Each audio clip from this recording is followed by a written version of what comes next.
Oh, Yesu ashimwe cyane, nongeye kubasuhuza mu izina rya Yesu, nitwa Mando, ndabakunda kandi n'Imana irabakunda cyane. Ah, ndashaka kuvuga ku kunezeza Imana, cyangwa abantu, kuko ibintu ni bibiri. Iyo unezeza Imana, abantu ntabwo banezeza, ntabwo bijya bihura. Iyo ukora ibintu ukabona abantu babinezerewe cyane, babyishimiye cyane cyane, ujye utekereza ko Imana ishobora kuba itabirimo cyane. Ni ukuvuga ngo isi n'ijuru biratandukanye. Iyo unejeje abantu, Imana ntabwo inezeza. Iyo unejeje abantu, Imana ntabwo inezeza. Iyo unejeje Imana, abantu ntibanezerwa kubera yuko ntabwo babyumva kimwe nawe.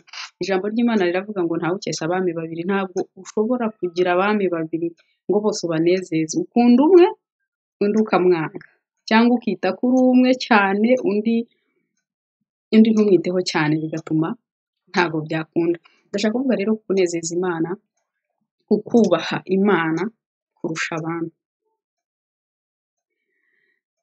Ijambo ry'Imana muri Yohana ibice 12 umurongo wa 42 uravuga ngo nyamara mu batware n'abo benshi baramwizeye, ariko kubw'abafarisayo ntibabyerura ngo badacibwa mu isinagogi, kuko bakundaga gushimwa n'abantu kuruta gushimwa n'Imana.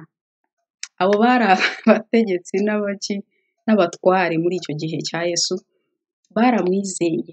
Ibyo yavugaga barabyizera, bashaka gukizwa, ariko babigira ibanga mu mitima yabo, banga kubyerura ngo abafarisayo batabimenya bakabirukana mu isinagogi, kubera yuko ngo bakundaga gushimwa n'abantu kurusha gushimwa n'Imana. Icyo ni ikibazo.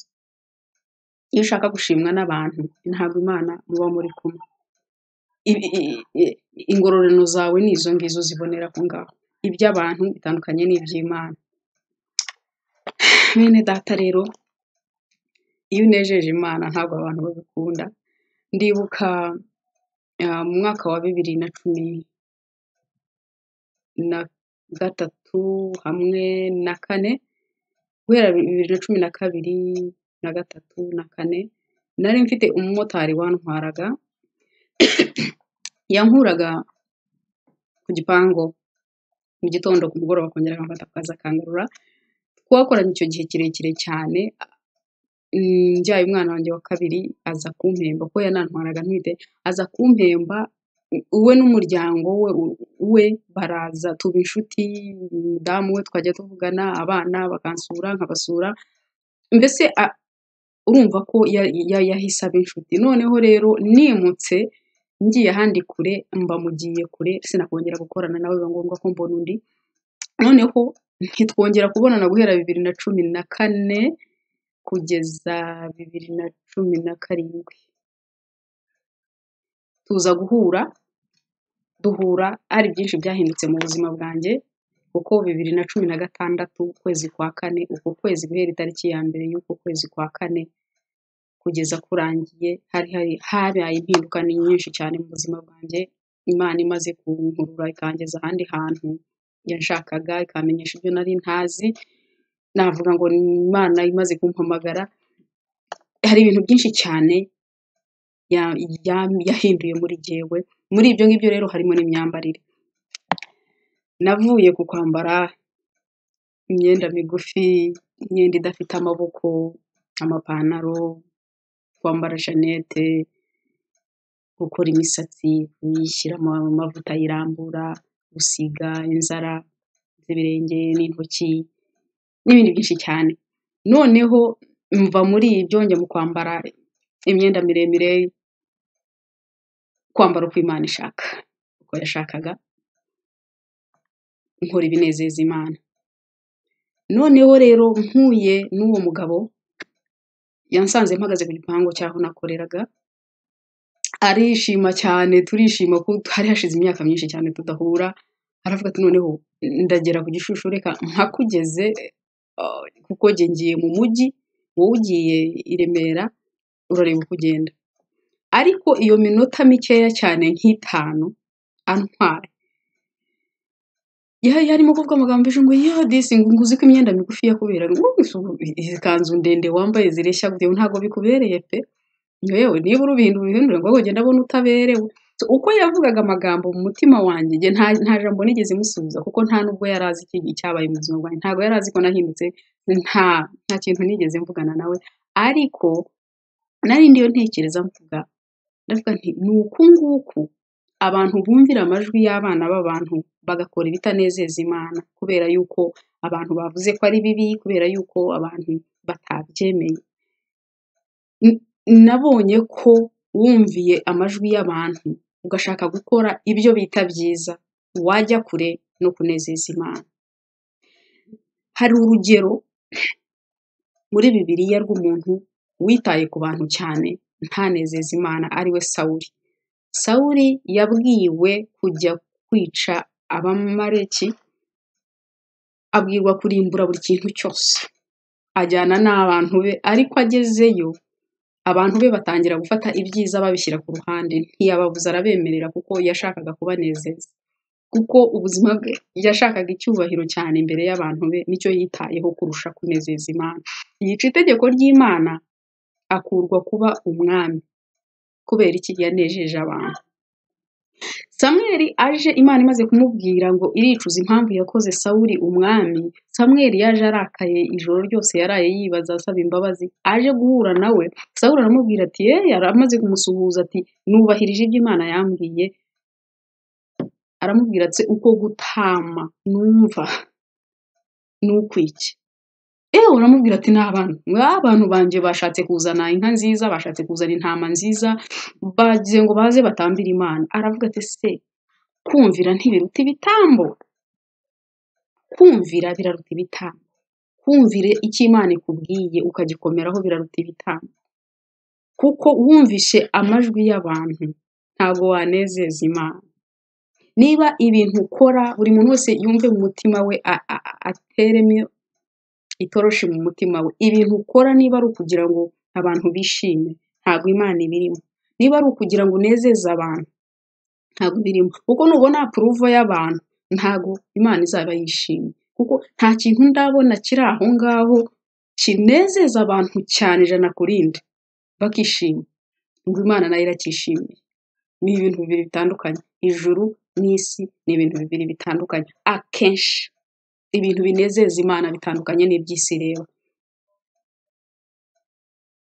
Ni ukuvuga ngo uranezeza uwaguhamagaye cyangwa uranezeza abo muri kumwe nabo mu nzira. Biroroshye cyane ko wakwisanga uriya unezeza abantu buhoro mu bintu utazi. Niyo mpamvu dukwiriye kongera tukareba mu mitima yacu, tukareba niba turimo kubaha Imana cyangwa se turimo kunezeza abantu.